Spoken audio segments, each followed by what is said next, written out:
Our next speaker is Richard Lynn. Richard Lynn received BA, MA, and PhD degrees, all three in psychology from Cambridge. And as an undergraduate, he won the Passingham Prize for being the best psychology undergraduate student of that year. He taught at many universities and finished his academic career as the head of the psychology department at the University of Ulster in Ireland, of which he is now Professor Emeritus. I have probably read more nonfiction books by Richard Lynn than any other nonfiction author I can think of. And some of my favorites are Race Differences in Intelligence, Eugenics, a Reassessment, Dysgenics, IQ and the Wealth of Nations, and The Global Bell Curve. His latest book is it's called The Chosen People, a study of Jewish intelligence and achievements. As you can see just in the titles of his book, Richard Lynn has no fear of controversy. And I can tell you, I know of no one who has shown more dedication and more consistency, more effort in trying to throw light into the areas of darkness than Richard Lynn. If this difficult project of bringing sanity to a world that has gone insane ever succeeds, Professor Lynn will be recognized as the international treasure that he is. But in the meantime, I present to you Professor Lynn, who will speak about the prospects, eugenics and dysgenics, a promise denied. Please welcome Professor Lynn.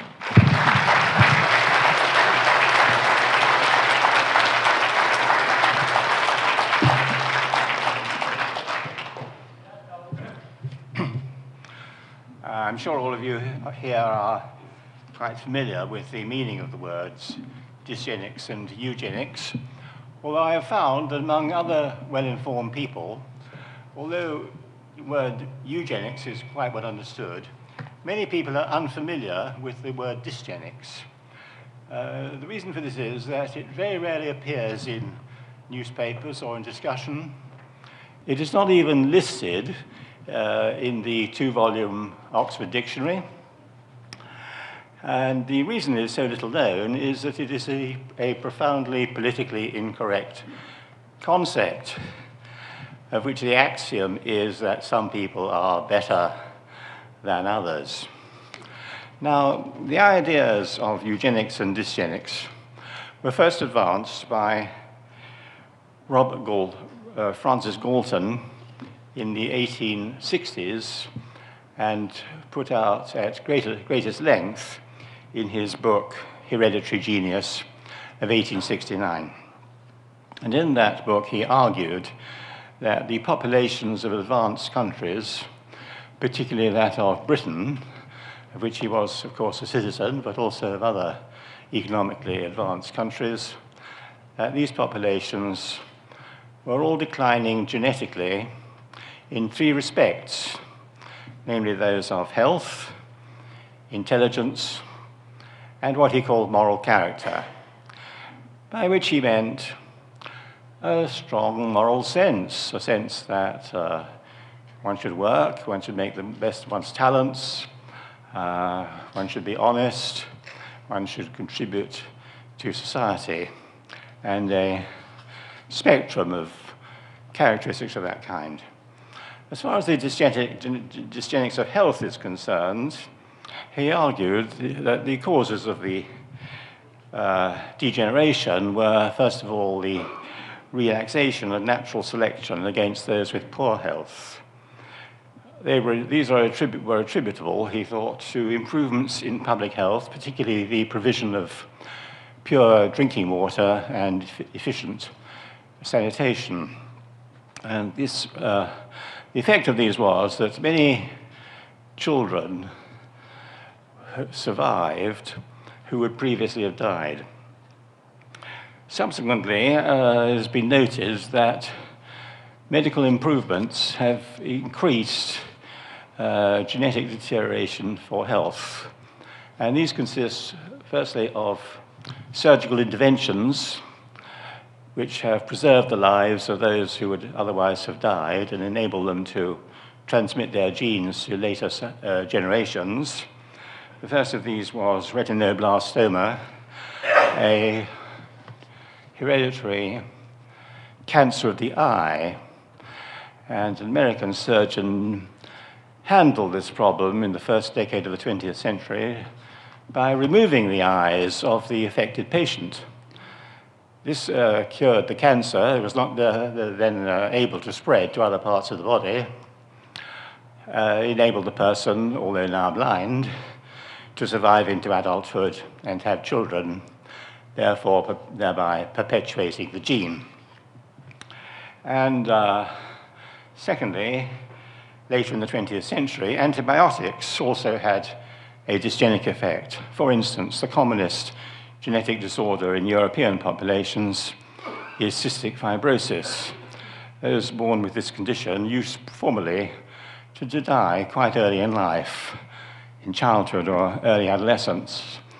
But today they can survive, thanks to antibiotics, to their late 30s or even their early 40s, enabling them to have children and transmit the genes. So much for the genetics of dysgenics of health. And now I come to the dysgenics of intelligence. Galton argued that there's been some relaxation of natural selection against those with low intelligence following the demographic transition. The first demographic transition consists of the replacement of populations with high fertility and high mortality, which has usually characterized human populations, with low fertility and low mortality. And during this transition, Galton argued that those who died formerly would be predominantly those of the lower intelligence. This gave rise to a negative association between intelligence and fertility. And the third dysgenic effect has been dysgenic immigration. Therefore, we are confronted with two dysgenic processes. First of all, dysgenic fertility, the tendency for intelligent people to have few children, and secondly, with the process of dysgenic immigration. Studies of the association between intelligence and fertility began to be carried out in the early 20th century following the development of intelligence tests, which made it moderately straightforward to test the intelligence of a larger sample of people past childbearing years from the mid-40s onwards, and ask them how many children they had. And those studies almost invariably found that intelligent people have fewer children and then less intelligent people, as Galton had surmised. And you see here a recent study of data collected in 2004 in the United States. Here are all these correlations between IQ and IQ and fertility are negative, and so too are all the correlations of fertility with education, which is a function of a mix of IQ and strong moral character. And the correlations with education, as we'll see, are a little higher than those with IQ.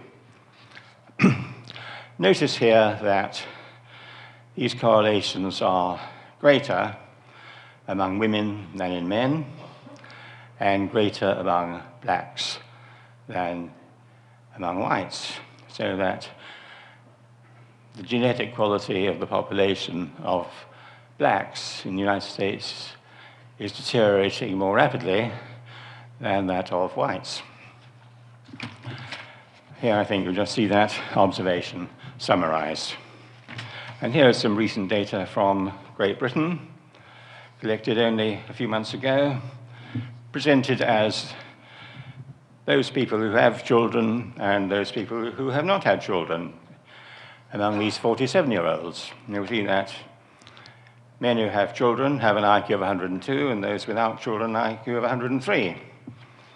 And women who have children have an IQ of 101.7, and those without children have an IQ of 103.5.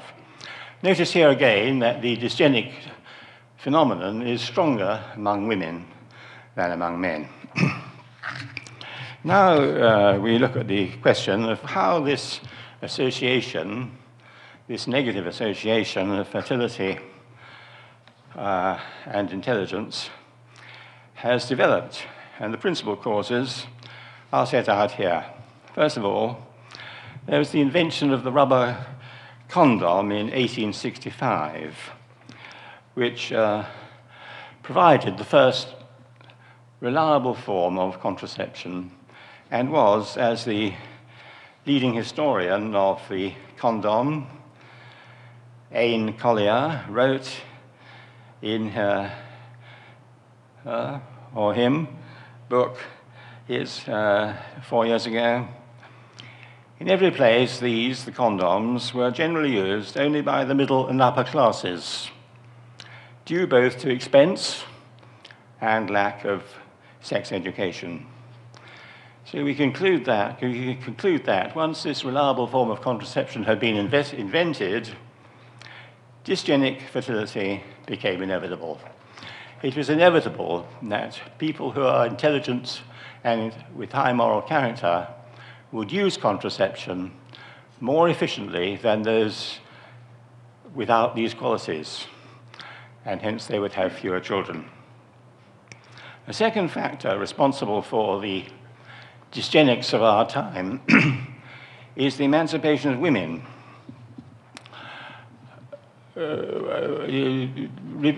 Continually over the last century or so, women have entered higher education and the professions. And these have low fertility. What typically happens with these high IQ young career women is that they devote their 20s to promoting their career. We know from Gallup polling type studies that these young women would like to have children, but not yet.